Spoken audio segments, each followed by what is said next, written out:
नमस्कार किसान भाइयों, किसान विलेज यूट्यूब चैनल में आप सभी किसान भाइयों का बहुत बहुत स्वागत है।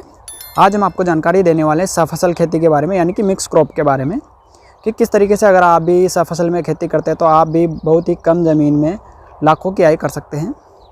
तो अगर आपके पास में भी कम ज़मीन है और आप भी छोटे किसान हैं तो आप भी इस तरीके से खेती करके बहुत ही अच्छी आय अपने खेत में ले सकते हैं।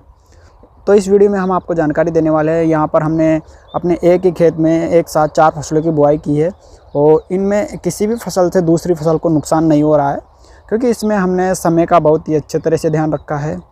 तो इसमें आपको मुख्य रूप से अभी बिजली के फूलों के पौधे ही दिखाई दे रहे हैं, लेकिन यह हमारी मुख्य फसल नहीं है, ये हमारी सब फसल में की गई खेती है। यहाँ पर हमारी मुख्य रूप से फसल है पत्ता गोभी की खेती, जो हमारी इस क्यारी में लगी हुई थी। इसके अलावा हमारी सब फसल में दूसरी फसल है बिजली के फूलों के पौधे, और हमारी तीसरी फसल है सब फसल में चुकंदर के पौधे, जो आपको दिखाई दे रहे हैं। और चारों तरफ की सभी क्यारी की मेड़ों पर ये पौधे लगे हुए हैं। और यहाँ पर हमने हमारी चौथी फसल की बुआई अभी की है 20 से 25 दिन के पहले, और यह हमारी चौथी फसल है मेथी की फसल। तो अब इस वीडियो में हम आपको जानकारी देते हैं कि इन सभी फसलों की बुआई हमने कैसे की है और इसमें हमें कितनी इनकम हो जाएगी। तो इनकम की बात करें तो इसमें हमें आधा बीघा के लगभग 1 लाख रुपए के लगभग की आय बहुत ही आसानी से इस बार मिल जाएगी, क्योंकि हमारे यहाँ पर पत्ता गोभी का भाव भी अभी इस साल 20 से 25 रुपये किलो आसानी से रहा है। और पिछले महीने में हमें 10 रुपये किलो चुकंदर भी हम बिक रहे थे, जो भी उससे भी हमें बहुत ही अच्छी आय मिली है। और बिजली के फूलों की बात करें तो जैसे ही ये शुरुआती समय इनका हुआ, तो इनका उस टाइम पे सर्दी के समय पे कोई भी फूल नहीं होते, तो उस समय इसका भाव हमें 40 से 50 रुपये के लगभग मिल रहा था। पर धीरे धीरे जैसे ही उत्पादन मिलने लगा तो वैसे ही इसका भाव डाउन होकर के 10 रुपये किलो के लगभग में आ गया है। इनका भाव अभी हमारे यहाँ पर आसानी से हमें 20 से 25 रुपये किलो में ये बिक रहा है। और जैसे ही 3 से 4 दिन के बाद में अभी थोड़ी सी जैसे ही धूप निकलने लगेगी तो इनका उत्पादन थोड़ा सा हल्का कम होता है, तो उसी हिसाब से इसकी रेट भी बढ़ती रहती है। तो फसलों के चुनाव के बारे में बात करें और फसलों को लगाने के बारे में बात करें तो हमारी यहाँ पर मुख्य फसल है पत्ता गोभी की फसल, सेकेंडरी फसल है हमारी यहाँ पर चुकंदर की खेती, तीसरी फसल है हमारी बिजली के फूलों के पौधे, और यहाँ पर हमारी चौथी फसल की बुआई हमने अभी की है दानेदार मेथी की, यानी कि। तो अब बात करें इनके समय की, तो हमने दिसंबर के महीने में पत्ता गोभी की रुपाई अपनी क्यारी में की थी, और उसी के साथ में हमने यहाँ पर क्यारी की मेड़ों पर चुकंदर की बीज की रुपाई की थी, जो आधा फीट के लगभग में हमने दूरी पर बीज को रखा था।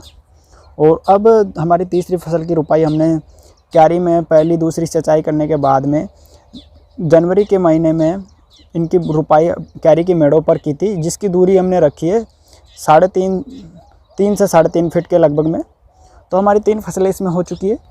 अब फरवरी में जैसे हमारी पत्ता गोभी की फसल 2 महीने के लगभग में हो गई और पक कर के तैयार हो गई, तो उसके बाद में हमने क्यारी से पत्ता गोभी की कटाई हो चुकी थी लगभग पूरी। क्यारी की सिंचाई करना हमें अभी भी ज़रूरी था, क्योंकि हमारी अभी 2 महीने के लगभग में बिजली के फूलों के हमें उत्पादन मिलने ही लगा था, क्योंकि हमारे यहाँ पे चुकंदर के पौधे भी लगे हुए थे, बिजली के पौधे भी लगे हुए थे।